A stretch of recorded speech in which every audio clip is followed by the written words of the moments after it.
Telling the story of Southern California without the orange would be like trying to explain how Disneyland succeeded without Mickey Mouse, or the history of modern aviation without the Wright brothers.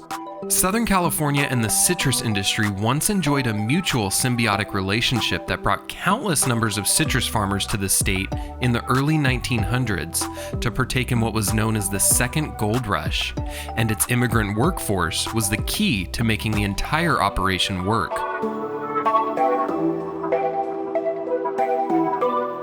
The first commercial citrus orchard in California was planted in 1841, but the industry didn't really take off until 1873, when the U.S. Department of Agriculture mailed 2 small Washington Navel orange trees to this woman, Eliza Tibbets, one of the early settlers and founders of Riverside, California.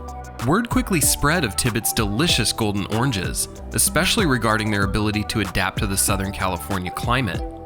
In just a 10-year span from 1875 to 1885, the citrus industry in California went from some 90,000 trees to a staggering 2 million, and then doubling to 4.5 million trees in 1901. By 1893, Riverside had become the wealthiest city per capita in the United States, and dozens of new citrus-growing communities were formed, including Rialto, Fontana, Bloomington, Redlands, Loma Linda, and Corona, to name a few. This new California gold was initially farmed by native California Indians, but destructive policies passed by the US government, fueled by public prejudice, led to a decline in the workforce.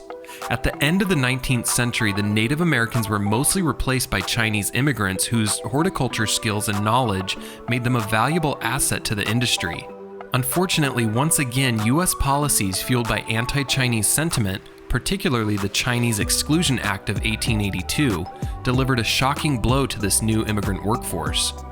Japanese immigrants soon filled the gap, and at the turn of the century, roughly 3,000 Japanese workers were employed in the citrus farms of Riverside, California. In fact, from 1900 to 1920, they were the largest of any labor group in the entire citrus industry. However, if you've been following the pattern here, then you won't be shocked to learn that yet again, this new immigrant workforce soon declined due to anti-immigrant sentiment.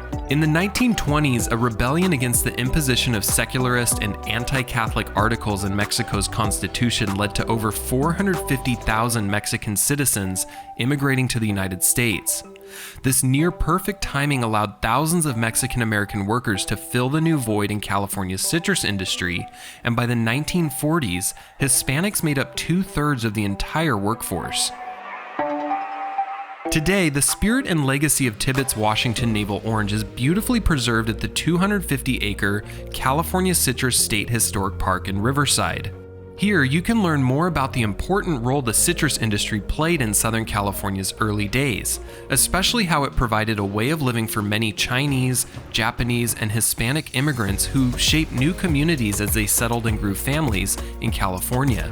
For a small $5 entry fee, you'll have access to the beautiful trails, guided tours, picnic grounds, and an informative visitor center.